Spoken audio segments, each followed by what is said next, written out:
किस जगह पहुंचा? यहाँ पे है, यहाँ यहाँ है।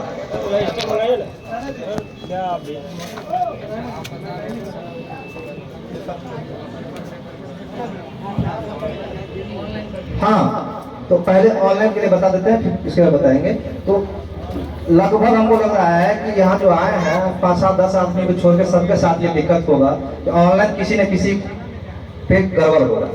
तो आपको जैसे पहले हम बताया था कि सर्वे अलग प्रक्रिया है, अंचल अलग प्रक्रिया है। सर्वे होने के बाद जो रिकॉर्ड अंचल में जाएगा उसी के आधार पर फिर आपका सब कुछ सही हो जाएगा।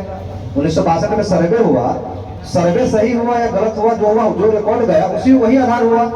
अब वहाँ अंचल कर्मचारी गलत कर रहा है वो एक अलग मैटर है, उन चीजों को यहाँ जिक्र नहीं मत कीजिएगा। हम लोग अंचल से भी नहीं आए हैं, तो अभी आप लोगों का एक ही मेन ये होना चाहिए, फोकस होना चाहिए कि सर्वे हम सही से करवा लें। सर्वे में अपना खाता खेसरा रकबा नाम सब कुछ सही करवाएं, ताकि यही रिकॉर्ड फिर अंचल में जाएगा और इसी के आधार पर फिर ऑटोमेटिक सब सही रहेगा।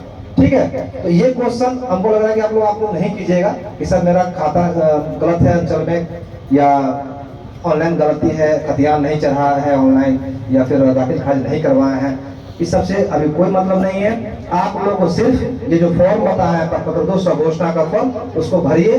इसमें एक चीज और बताया है, पुनः बता रहे हैं, पेपर हो या नहीं हो, आपके पास जो साक्ष्य है उसके आधार पर आप खाता खेसरा रकबा चौहद्दी भर के अभियुक्ति कॉलम में लेके आप जमा कर दीजिए। अफरा तफरी मत कीजिएगा कि मतलब अभी पता लगा चले गए खतियान निकलवाने, केवाड़ा का नकल निकलवाने, कुछ नहीं है। आप लोगों के पास भरपूर समय है।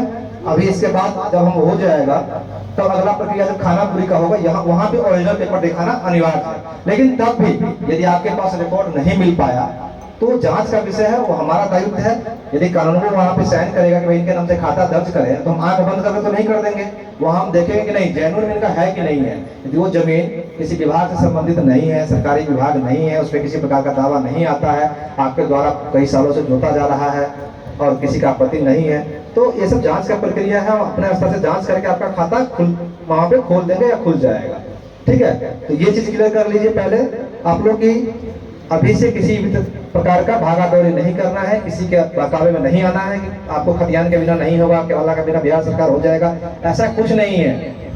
ठीक है, एकदम ध्यान से सुनिए, एकदम क्लियर में बता रहे हैं। ये सब चीज बाद में फिर दिक्कत होगा, लोग गलत गाइड करते हैं।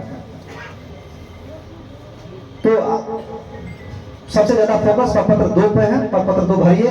वंशावली के लिए बता दिए, वंशावली जहां से जो लोग मरे हुए हैं वहां से शुरू कीजिएगा टेबल बनाना उसका, और जो जिंदा है वहां के खत्म कर दीजिएगा। पत्र 3 एक पे ही भरना है। ये जो पत्र 3 एक है ना, इसी के पीछे में बैक साइड में वंश का टेबल बना दीजिएगा। इसके पीछे यहाँ पे नाम लिख दीजिएगा, जैसे मान लीजिए लिखा है श्रीमती पुत्र पुत्री, 3 तो यहाँ पे है, कई में 5 भी रहता है, तो यहाँ पे उनका पुत्र जो संतान का नाम लिखिएगा, इसके पीछे में वंश का टेबल बना दीजिएगा।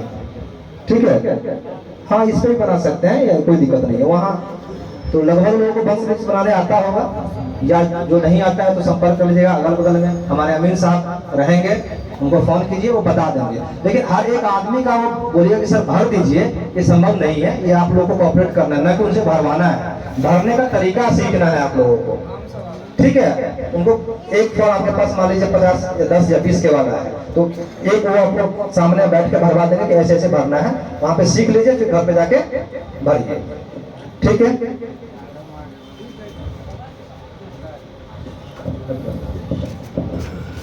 इसके बाद कई लोगों का ये होता है कि सर हम सरकारी, जो गरीब लोग हैं सरकारी जमीन पे घर बनाकर रह रहे हैं, कुछ अमीर लोग भी रह रहे होंगे, सरकार का जमीन खाली है, कोई भी लोग अतिक्रमण कर सकता है, गांव में करता है, वो आप समाज का दायित्व है कि अतिक्रमण का हटाने के लिए आप सीओ सर को या फिर डीसी लार पे वगैरह जो होता है आवेदन दीजिए, उसको खाली करवाइए। आपसी मैटर होता है, गांव का मैटर होता है। हम लोग अतिक्रमण खाली करवाने नहीं आए हैं, सिर्फ और सिर्फ पेपर बनाने आए हैं। तो यदि किसी का घर है जमीन पे, तो हम लोग उसको खाली नहीं करवाएंगे, बस पेपर जो है जिस विभाग का जमीन है उसी के नाम से बनेगा। ऐसा नहीं है कि आप उस घर पे जमीन बना के रह रहे हैं तो आपके नाम से खाता खुलेगा, बिल्कुल नहीं। खाता खुलेगा उसी के नाम से जिस विभाग का जमीन है। ठीक है, तो आप लोग ये मत सोचिएगा कि हमारा सर्वे में वहां से घर हट जाएगा या नहीं हटेगा, ये सब बात की बात है, ये सब कोई नहीं है। पेपर केवल उसी का बनेगा जिसका जमीन होगा।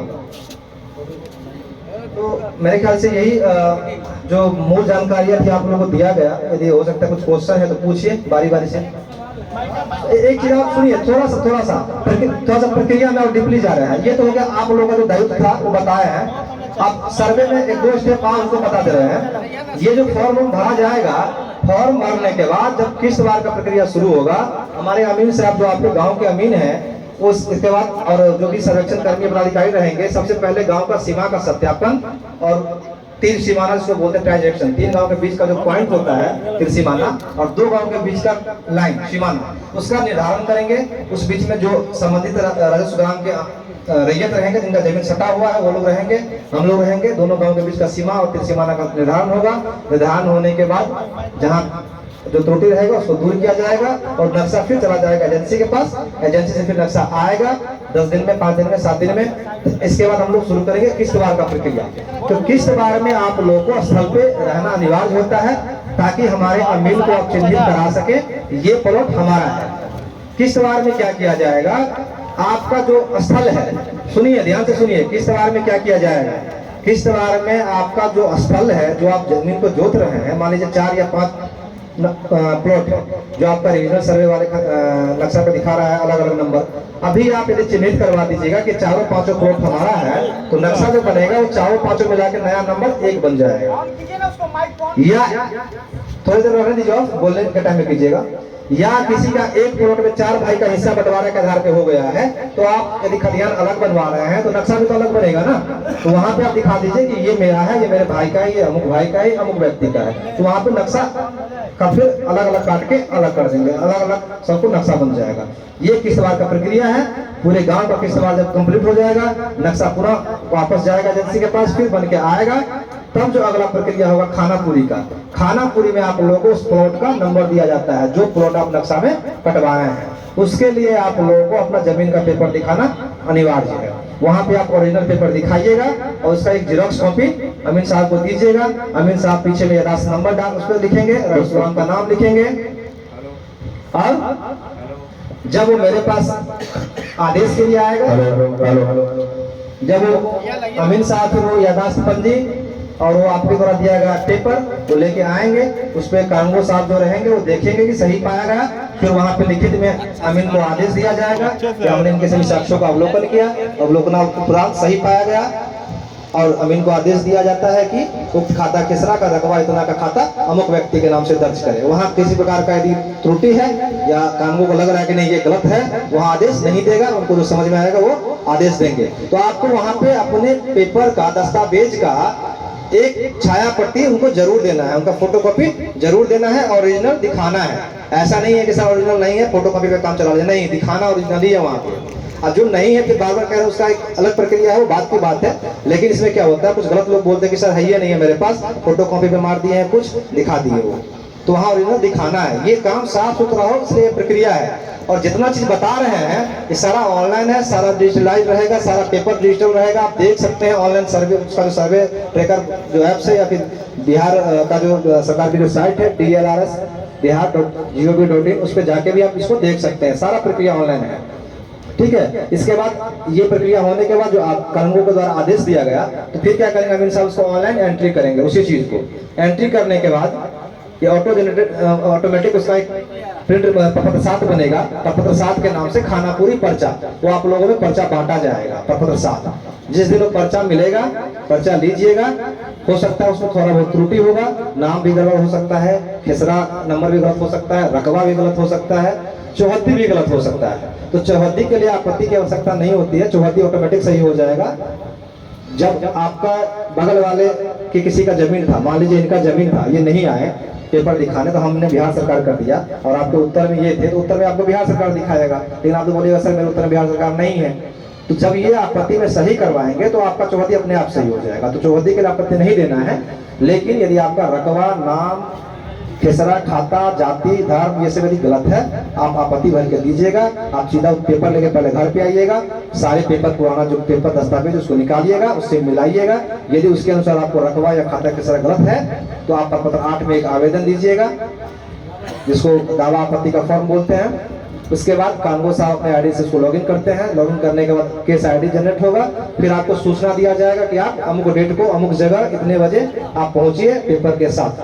पेपर आपका देखा जाएगा, यथास्पंदी पे देखा जाएगा कि आखिर कहाँ गलती हुआ, क्या गलती हुआ, जो सुधार करना है उसी टाइम फिर अमीन को लिखित में आदेश दिया जाता है। जो आदेश फलक होता है ऑर्डर शीट, उसको लिखा जाता है कि नहीं ये दस्तावेज के अनुसार ये गलत है, इसको इस प्रकार से सही किया जाए। जो भी मैटर है उसको लिख दिया जाता है और उसी टाइम आपका फिर काम सही हो जाता है। ये प्रक्रिया 2 बार होगा सुनवाई का आपका, प्रपत्र 8 में और फिर प्रपत्र 14 में। 12 जब जनरेट होगा, इस सुधार जब हो जाएगा तो प्रपत्र 12 मिलेगा, प्रारूप अधिकार अभिलेख। ये 2 बार आपको सिविल में ही यानी अंचल में सिविल में आपका काम होगा। तीसरे बार जो आपत्ति आएगा प्रपत्र 18 के बाद तो बंदोबस्त अधिकारी महोदय जिला में उनका सुनवाई करेंगे। इसके बाद फिर मामला कोर्ट में चला जाता है। तो आप लोग इतने जागरूक हैं और हम जहाँ से आए हैं सर्वे करवा के, हमने ये देखा है कि 1 बार से 2 बार में ये लगभग आपत्ति की सुनवाई हो जाती है, क्योंकि सभी लोग जागरूक है। पहले वाला नहीं है कि पेपर बना है किसी को पता नहीं चलेगा। अब तो सारा चीज हुआ, ऑनलाइन देख लिया आपकी कहाँ गड़बड़ है। तो रकबा का थोड़ा बहुत एरर आएगा, वो इसलिए आएगा कि हम जो नक्शा काटेंगे वो तो स्केल और हाथ से काटेंगे, लेकिन उस नक्शा का जो एरिया स्टेटमेंट आएगा, जो रकबा आएगा, वो कंप्यूटर पे चढ़ाने के बाद जो ऑटोकैड से बनेगा वो बन के आएगा। तो हाथ से काटा हुआ थोड़ा बहुत एरर आता है, तो सुनवाई के प्रक्रम में 1-2 बार में सही हो जाता है। ठीक है, तो घबराना कहीं नहीं है कि मेरा गलती हो गया, हमने तो पेपर सही दिया था, गलती कहाँ हो गया, नहीं होता है, वो सही हो जाएगा। ठीक है, ये प्रक्रिया है। अब कुछ छूट गया हो तो आप लोग क्वेश्चन